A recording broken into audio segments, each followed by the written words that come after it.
Describe the player. You're up front on the left.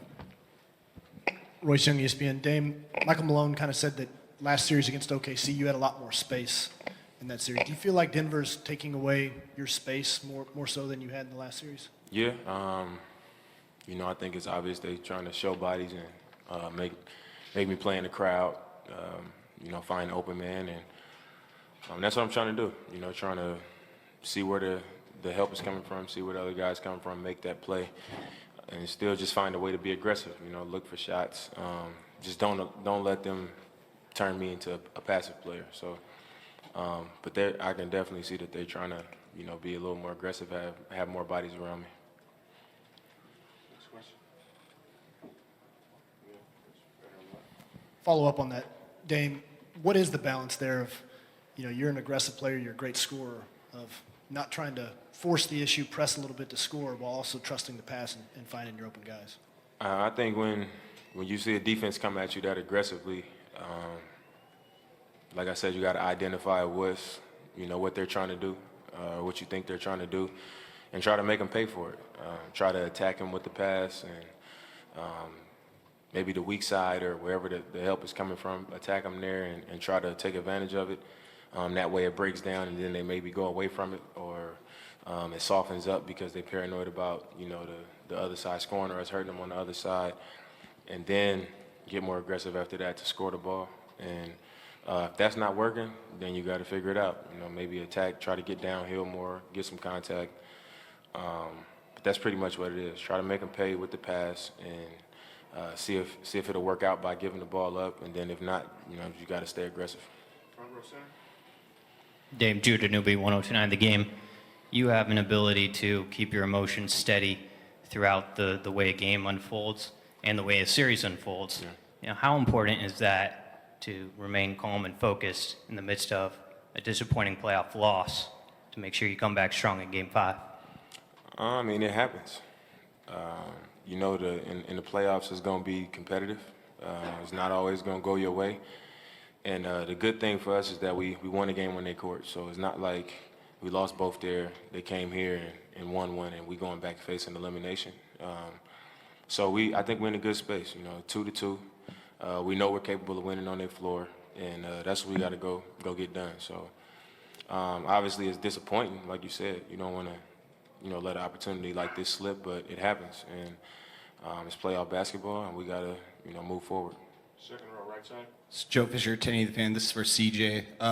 Fans have said this has been a really entertaining series so far. Why do you think that is, and what makes Denver such a tough matchup as opposed to OKC, where they only won one game, and it wasn't at the Moda Center, it was away?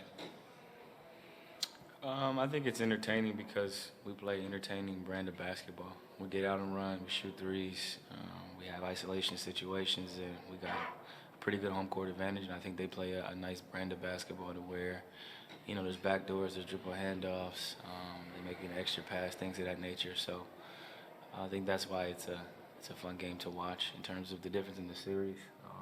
I think we didn't have lapses like we did tonight in the third quarter in the last series, and that was the difference. You score 14 points in the quarter is really going to set you back, and I think that was the difference in the game. We didn't give up as many offensive rebounds in the Thunder series as well. So we have to tighten those little things up offensively, get a shot every possession, and defensively limit them to one shot, and we'll be fine. On the right side, please. This wall. Jamie Hudson, NBC Sports Northwest. Dame, you guys had the momentum going into halftime, but then third quarter struggled. What do you think happened there in the third? Well, I mean, we had, like you said, halftime, but it's a long game. You got to be able to play 48 minutes. And I just thought in that third quarter, our energy wasn't where it needed to be.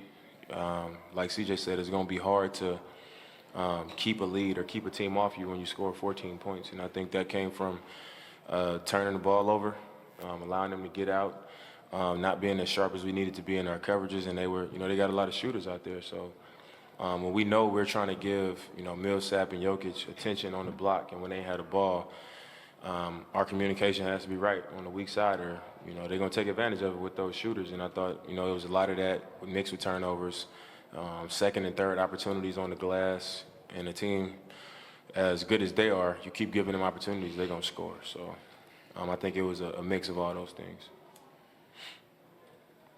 Any other questions? Right here in front,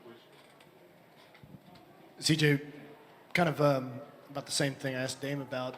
When teams are sending that much attention at him, you're obviously an aggressive scorer to start with, but do you kind of take on more of a focus of trying to score more yourself? From the moment I step on the court to the moment I leave, I try to be as aggressive as possible. So my focus is to get downhill, take advantage of matchups, take advantage of situations, and whether that's trying to score or trying to find the open man. So for me, I approach the game the same way. Whether he's getting attention or not, I have to be aggressive for us to have a chance to win.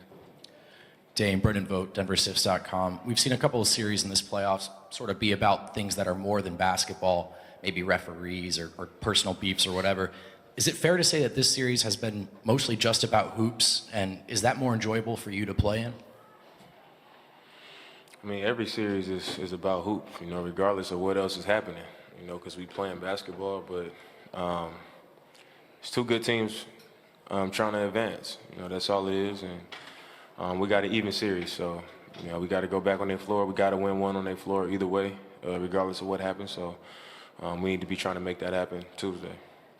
Last question, please. Right up front here. Kerry Eggers, Portland Tribune. Damian, you got Seth Curry going today for the first time. How important will that be moving forward? That Seth showed some of what we've seen a lot this year from him. It's huge. Obviously, with the attention that's going to come on the ball when I'm handling or CJ is handling, it's huge when he's making shots, Rodney's making shots. You getting guys off the ball scoring, give them something to worry about. I think going forward, that's going to be huge for us. So it was really good to see him, get hot out there. Okay, we'll wrap it up there. Thanks,